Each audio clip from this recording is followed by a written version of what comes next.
my name is Jamie Lay, and I'm from Nashville, Tennessee, and I was very excited to enter this contest because I've been making lasagna for quite a while now, and my lasagna recipe has a cheese mixture in it with 5 cheeses, and I use a full 8-ounce container of the Philadelphia chive and onion cream cheese.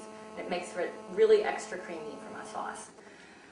I love cooking for my friends when I get through with work and having everybody over and just hanging out. And this is just one of the recipes they always rave about. So I'm very excited to share it with you guys today. My recipe I tried to make very simple for any cook because I know lasagna can be intimidating. So I've cut it into a sauce mixture, a cheese mixture, and a topping mixture. So the first thing you need to do is make sure your oven is preheated to 400 degrees so that when you're ready to put the lasagna in, the oven is hot and ready to go. I've added 3 tablespoons of olive oil to a deep saucepan and a pound of ground turkey, and I'm just stirring that until it combines and turns brown and crumbly, which takes probably about 5 minutes. The next thing you're going to do after the turkey is brown is you're going to add the spice seasoning, which has the Tony's and the peppers and the Italian seasoning in it. You're going to stir that to combine to make sure all of the turkey is covered in the yummy spices. Now add the 2 tablespoons of the butter and all of the vegetables.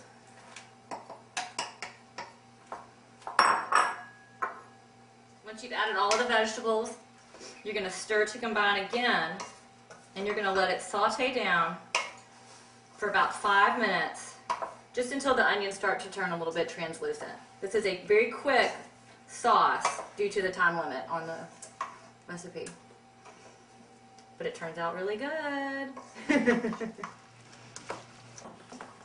After 5 minutes of sauteing the vegetables with the turkey mixture, you're going to add your tablespoon of flour. The flour just helps thicken it because the vegetables water down a little bit, and I'm not doing a full cook of them simply because of the time constraint. Everything will continue to cook in the lasagna. So after a minute of the flour mixture, you're going to add in all your tomato stuff. You're going to add in your tomato sauce, your diced Italian style tomatoes, and a full can of the tomato paste. And this makes it taste really tomatoey, and it makes it thick and yummy. And make sure you get all the stuff out of it. So you're stirring everything to combine, and then you're going to turn the heat down to medium-low so that it can continue to simmer while I make the cheese mixture.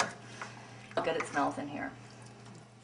The next thing you're going to do while your sauce is simmering down is you're going to combine all of these cheeses to make your cheese mixture. The most important thing is the cheese has to be room temperature so that you can combine everything very easily. And it takes about 1 to 2 minutes of stirring after all the cheese is in there to get it combined properly. So I'm going to add in my cottage cheese and just dump it all in the bowl. I know a lot of people like to use ricotta in their lasagna, but I like cottage cheese better, so I use cottage cheese. And then we're going to add in the whole tub of the Philadelphia chive and onion cream cheese. Once again, room temperature.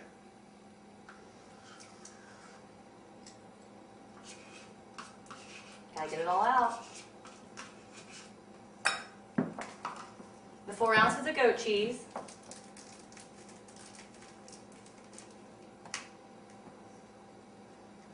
The mozzarella and the Parmesan. The green onions. And the Tony seasoning. And that just makes your whole lasagna taste like you've got spices and seasoning.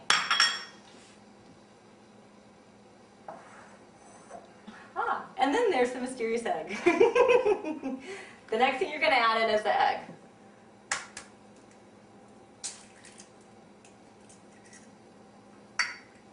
And now you're going to stir to combine. Here's the cheese mixture once I've combined it, which is where I get the name, the Philly 5-cheese lasagna. It's kind of a workout, stirring this for 2 minutes, but it's well worth your time.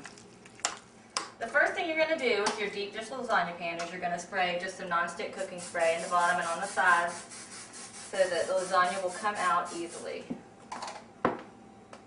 And I've made the recipe really simple by doing everything in thirds. So you're going to add 1/3 of the sauce into the bottom of the saucepan. Sure does look good. Bet you wish you were here. Smells good too.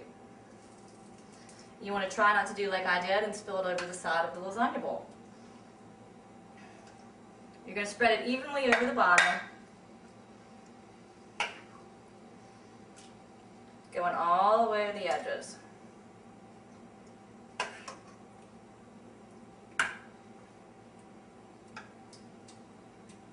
If you really want to measure it out, you can, but I just eyeball it and put it in there. You're going to take 4 of the no-bake lasagna noodles. You're going to layer those on the bottom.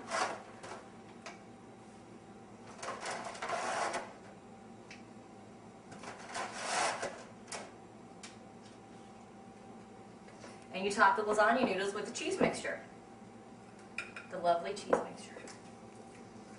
And just like I did with the sauce, I'm adding 1/3 of this into the lasagna pan. And you're going to spread it. Once you've covered the bottom layer of the noodles with the cheese mixture, you're simply going to add another 1/3 of the sauce on top of that. And start with the noodles again, the cheese mixture, the sauce, end with a layer of noodles, and then we'll get back. Again, all over the noodles. You're adding your second layer of lasagna noodles. Run up at the top to make sure everything is covered.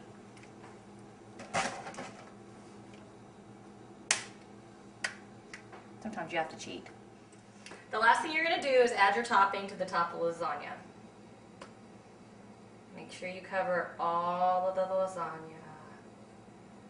I love the way the parsley looks. I don't know how much flavor it exactly adds. Adds a little freshness to it, but it just makes it look beautiful. Once you've got your cheese mixture topping on top of your lasagna, you're going to take a piece of aluminum foil and cover it.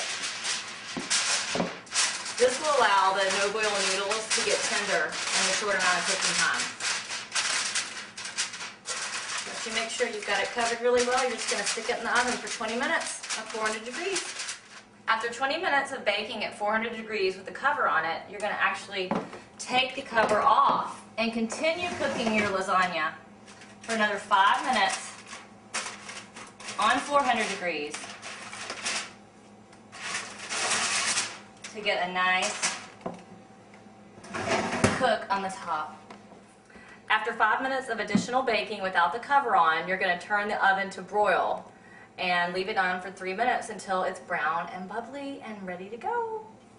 After 3 minutes of broiling your lasagna, you're going to take it out of the oven. Doesn't that look pretty? Check it out. And it is ready. And now it's time to taste the lasagna. So I'm going to get a nice big serving. Set it out there. Don't you wish you were eating this? I'm kind of ready. Now we're going to garnish the lasagna with a little bit of parsley just to make it look pretty. I'm going to go in for a taste.